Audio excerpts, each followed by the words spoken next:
something with that, or? No, that was the day that I ended up in stitches. But Oh. all I would say, it involved my flying and someone else on a horse. Oh, okay. Without saying what it is there something that any of you have to do in the first episode that you're a little worried about? Act. Well, you got that. Melding these two characters together. Yeah, that's gonna be easy, I think. Well, I know we're not supposed to pick favorites, but I really do love to hate one of you. And I was hoping... Hey, Adam. Lana, if you wouldn't mind, I'm going to pass this down. If you would just say this line that we've heard you say on the show, just take a moment and find your inner queen.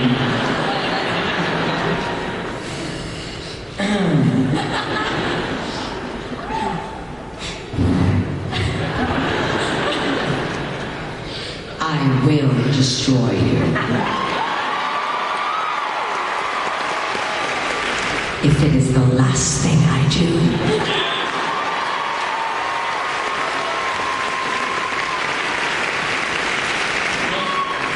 Lana, since you did that for us, I feel it's only fair for us to do something for you. Tomorrow happens to be your birthday. Be able to sing, but I bet we can, right? Let's do it. Happy birthday to you. Happy birthday to you. Happy birthday to you. Happy birthday to you.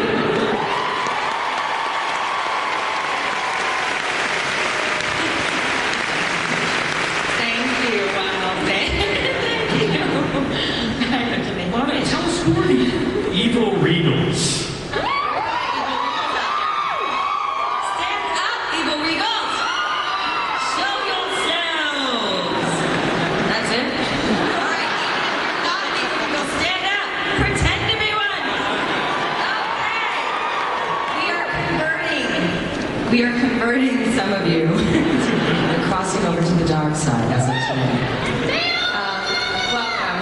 Yes, some are out there somewhere. Tell us, how did you find out about them, and what did they do? How did they communicate with you? Via Twitter. Okay. It's really a community to rip hearts out and actually make. They're my gang, my posse. Thank you. Are they I love them. minions? Do you give them... I communicate with them quite often on Twitter. And they've done so many incredible things. Like, a lot of them have become good friends.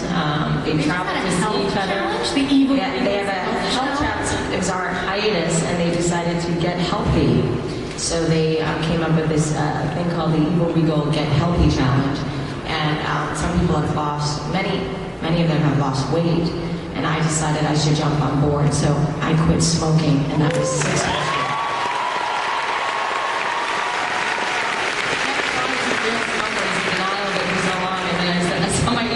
Getting healthy, I thought I'm gonna do the same thing. You quit smoking only to have your producers fill your lungs with purple smoke. Exactly. In the very last scene. If you want to, whoever wants to say their Twitter handle so you can get some new followers today, if anyone wants to say that, feel free. If you want to share On that. there, I think. Yeah. And all Yeah. the fans even, it's as they're in the Evil Regals, all of the fans requested names. Yes, that's how it started.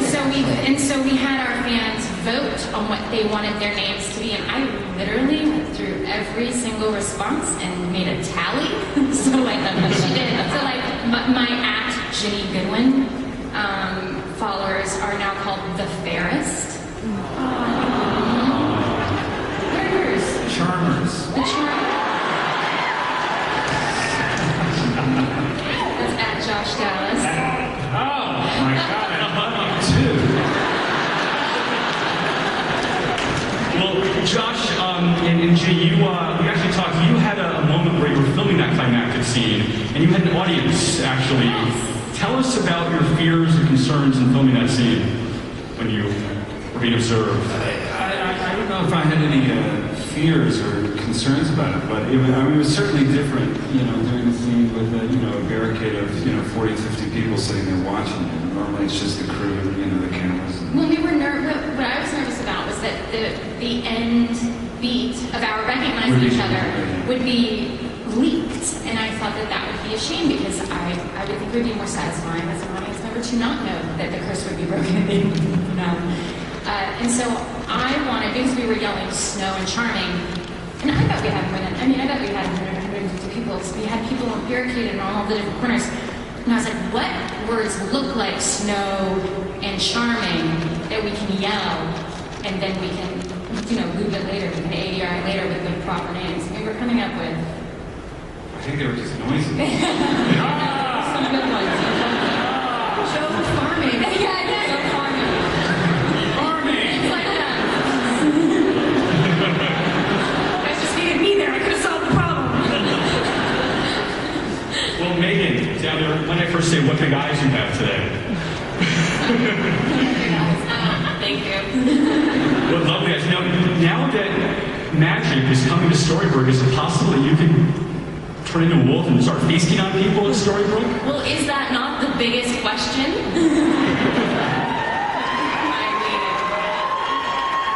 That would be bad. Who would you most want to feast on first if you had the choice? Ooh. Who would be the tastiest? Someone handsome? I don't know. I have to think about it. Dr. Whale, maybe. Well, He was too nice to Ruby. I guess next week you're getting a red streak, or how does that work exactly? The red streaks? Those are actually clip-ins. Oh. If anybody wants to, don the red streak, you can go out and buy some. Is anybody there? Have they copied the red streak look? Is anyone? Not yet? To market this could be called like Reds. I know. It's very red today. Red black. Ruby's Reds. Ruby's Reds. There you go. I like it. Well, Emily, one person who really wanted to be here today, who couldn't be here, is Robert Carlyle. We love him. How do you keep a straight face when he's doing his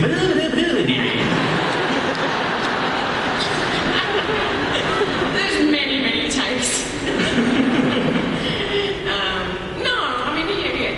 Okay. No, he's wonderful. He's probably my most enjoyable co-star to work with in any job I've had, really.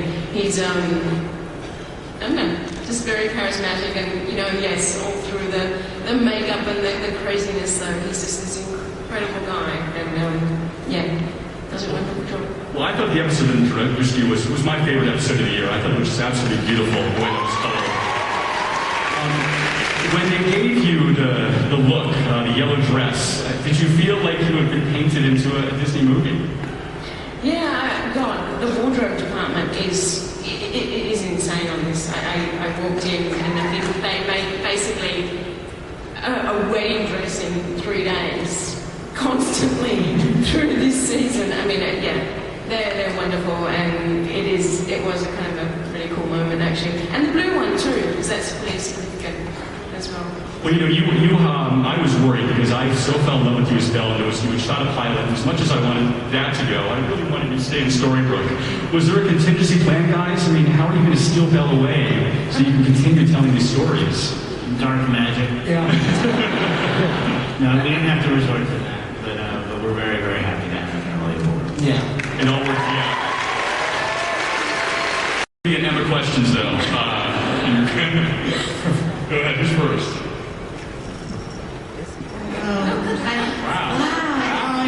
I love your show. I've been getting everybody to watch it, whether they have to go on Hulu or wherever they have to go. Watch it. Brilliant. Thank you. Thank you. My question is, what about Faye? Will he be coming on? And I'm thinking he might be Emma's baby daddy. I will say that, what happened to Bay is definitely one of the dangling threads from last season, and I would be awfully disappointed if I had to wait another season to find out.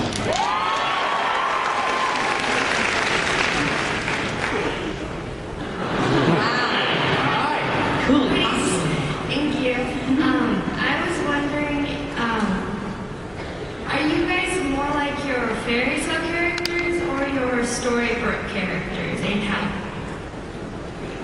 Do you mean in real life?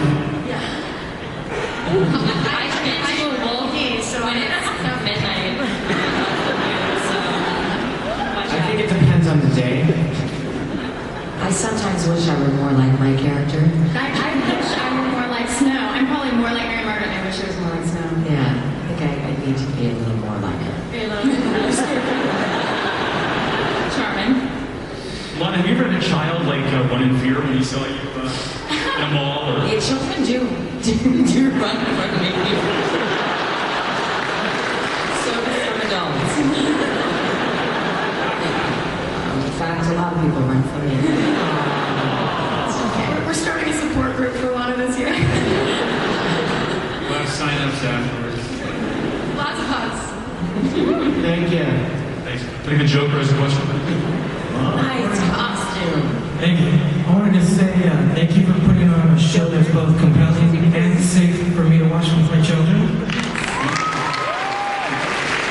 I'm interested to know what it was your favorite fairy tale growing up and why.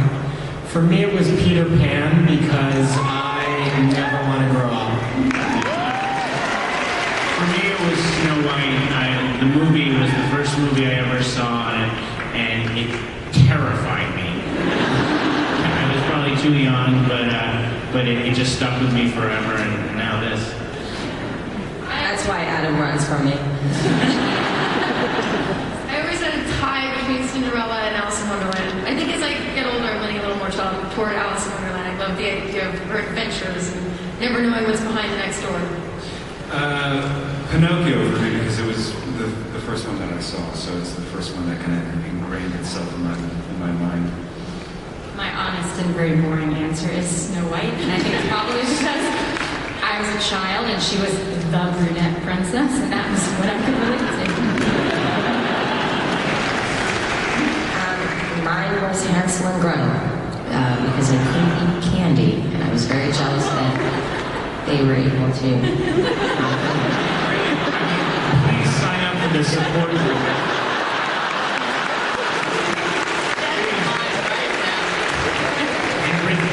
I blame my mother for that one. Now you know how I play Regina so well. Amazing. Mine was probably The Little Mermaid and Peter Pan tie. I think because I either wanted to be under the water or flying in the sky. One of the two. Oh, that's kind of cool. Now, mine's really not interesting at all because I didn't really watch this stuff when I was a kid. I was into like more Hitchcock and documentaries about murder. Psycho is one of the better fairy tales. It's right up there. I do remember wanting to be Pippi Longstocking for a few years.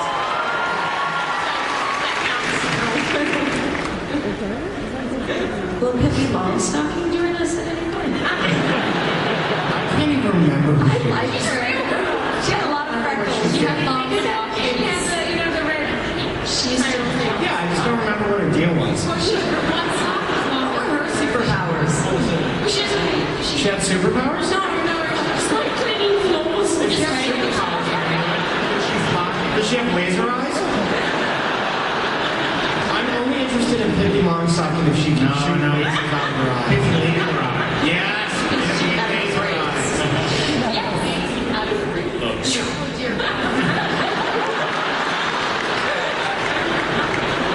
Laser cats on the show. I love it. Also, she put like those brushes on her feet. Yeah. So she was helpful. She's a super helpful. Next question. Since you've been basing most of your fairy tales off of like fairy tales in Europe, were you thinking about ever going towards like other like different cultures, like stories from different places?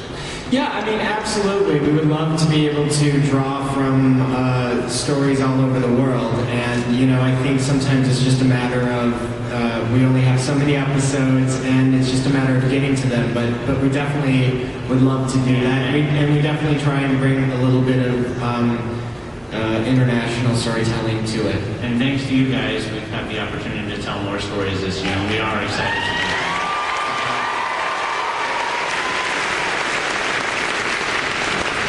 Do you have any plans to to incorporate the story of something wicked just this way comes into the show. I think they make a great antagonist for Regina. I'm not familiar with it, but as always, we are happy to steal something. I know. It's a lot of work making this up. That movie scared me to death too as a kid. I remember seeing that movie, but there are no plans for that. But it's a cool idea. Thank you. Thank you. Can I have Chucky as a sidekick? His name is Henry. This season. That thing scared the crap out of me. It was so scary. Terrifying. Henry's father. Next question. That's all, okay? Hi. My question is, what fairy tale or urban legend would you most like to adapt, and how would you change it and put your own little spin on it? I think this show is kind of the fairy tale thing we're doing. I think that, like, really the answer to that is kind of what the show is, and one of the things about the show that we love doing is not just adapting them, but kind of mashing them up together and trying to find new, unexpected ways to tell the stories and to tell you new things and to go beyond what we grew up with and what we loved our whole lives. Well, next. We have time for one more. Oh, this is going to be the one. Okay, my question is for Emily. Congratulations on being a regular, and on behalf of Fan Form, the Roswell fans love you. Evil! My question is, Get more enthusiastic. my question is, being that you're playing Belle, and it's such a beautiful love story between Beauty and the Beast, what does inner beauty mean to you? Great question. Oh, that is a good question. And a question. Inner beauty, I think, should be, and well, to me is, and hopefully to everyone, is just really what you put out there and what you give to people, whether it be physically, emotionally, mentally, and just, your gift to the world, and you can control that, and that's pretty cool. Well, that's a beautiful way